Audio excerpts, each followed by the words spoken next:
दिनै दुलाराय बर' फरायसा आफादनि बिथोन बायदियै क'क्राझार जिल्ला दुलाराय बर' फरायसा आफादनि बेन्दोङाव थानाय गुबुन गुबुन फरायसालिमायाव दिनै 1 घन्टानि धरना हाबाफारि लादों। बे हाबाफारि लानायनि माखासे जाहोनफोर दङ। 2022 सनाव प्रफेसार लाइस्राम लादु सिं जायहा बड'लेण्ड इउनिभारसिटिनि भिसि बिथांनि एगेन्स्टै मोनसे केस रुजु खालामनाय जादों आरो बे केस रुजु खालामनाय बायदियै आन्डार section 120B 409 420 read with 13A आरो 13(2) बे सेक्सननि अधीनाव बिथाङा सासे क्रिमिनेल, बिथाङा सासे कराप्ट फेड सासे भिसि, बिथांनि एगेन्स्टै डाइरेक्टरेट अफ भिजिलेन्स एन्टि करापसन आरो CM भिजिलेन्सनि इनभेस्टिगेसनाव बिथाङा सासे दायनिगिरि। बेनिखायनो बिथाङा बे सेक्सननि आन्डाराव बिथाङा सासे दोषी, जायनि फलाव बिथाङा एन्टिसिपेटरि बेल लानानै बिथाङा आगष्ट मासनि जोबथा 30 तारिखसिम बिथाङा लिभआव बिथांखौ दोननाय जादोंमोन। नाथाय बावैसो जोङो खोनादों बिथाङा बड'लेण्ड इउनिभारसिटिनि जे सिट बे सियाराव बिथाङा जिरायफिनबाय। दुलाराय बर' फरायसा आफादा माब्लाबाबो बेखौ सयज' खालामनाय नङा। मानोना लाइस्राम लादु सिंआ भिसि जानानै थानायनि उननिफ्राय जे फाइनाल सेमनि गुबुन गुबुन कलेजनि फाइनाल सेमनि जेनाखि रिजाल्ट, बे रिजाल्टआ टाइमलि ओंखारा, जायनि फलाव जोंनि फरायसाफोरनि जे गुबुन हायार इडुकेसननि थाखाय गुबुन इउनिभारसिटियाव एडमिसन लानांगौनि बेलायाव गोबां टेकनिकेलि उसुबिदाजों मोगा मोगि जानो गोनां जादों। बेजों लोगोसे बिथाङा नांगौ बायदि बिथाङा डिग्रिनि जेनाखि बिजाबफोर, बे बिजाबफोर दिहुननायावबो बिथाङा फैलार जादों। बेजों लोगोसे बिथाङा गुबुन गुबुन समाज बेरेखा हाबायाव बिथाङा लोब्बा दङ। बेनिखायनो प्रफेसार लाइस्राम लादु सिंआ बड'लेण्ड इउनिभारसिटिनि भिसि जानानै थाबाय थायोब्ला जोंनि गोबां फरायसाफोरनि भबिसतआ धंस जागोन। आरो जों दुलाराय बर' फरायसा आफाद हिसाबै दिनैनि फरायसाया जोंनि गाबोननि नोगोरारि, बे इउनिभारसिटियाव फरायनानै जोंनि फरायसाफ्रा साफा साफा सुबुं सम्पद जानांगोन। गाबोन जोंनि बड'लेण्डखौ, गाबोन आसामखौ बिथांमोनहानो सामलायनांगोन।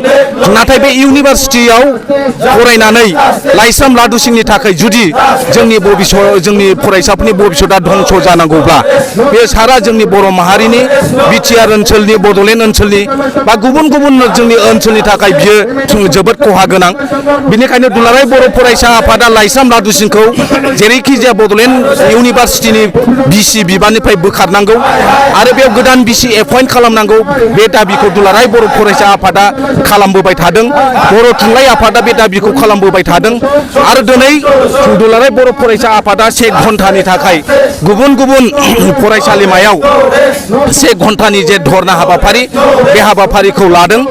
दिनै जोङो जमदुवार दख'रा दुलाराय बर' फरायसा आफादनि बेन्दोङाव जमदुवार बे फरायसालिमायाव 1 घन्टा धरना जे हाबाफारि, बे हाबाफारिखौ मावफुंदों। दिनै बे धरना हाबाफारिनि गेजेरजों लाइस्राम लादु सिंखौ थाबैनो बोखारनांगौनि थाखाय आसामनि जोंनि मानगोनां गभर्नर बिथांनिसिमबो जोङो दाबि दैखांदों। बिथाङा जाहाथे जोंनि दाबिखौ खोनासङो आरो थाबैनो प्रफेसार लाइस्राम लादु सिंखौ बड'लेण्ड इउनिभारसिटि भिसि बिबाननिफ्राय बोख्लायनानै गोदान बेयाव सासे भिसि एपइन्ट खालामो, बेयो जोंनि दाबि। आरो बे दाबिखौ जेब्लासिम बिथाङा खोनासंनानै गोदान भिसि एपइन्ट खालामनाय नङा, गुबुन गुबुन हाबाफारि दुलाराय बर' फरायसा आफादा लानो जेब्लायबो थियारि।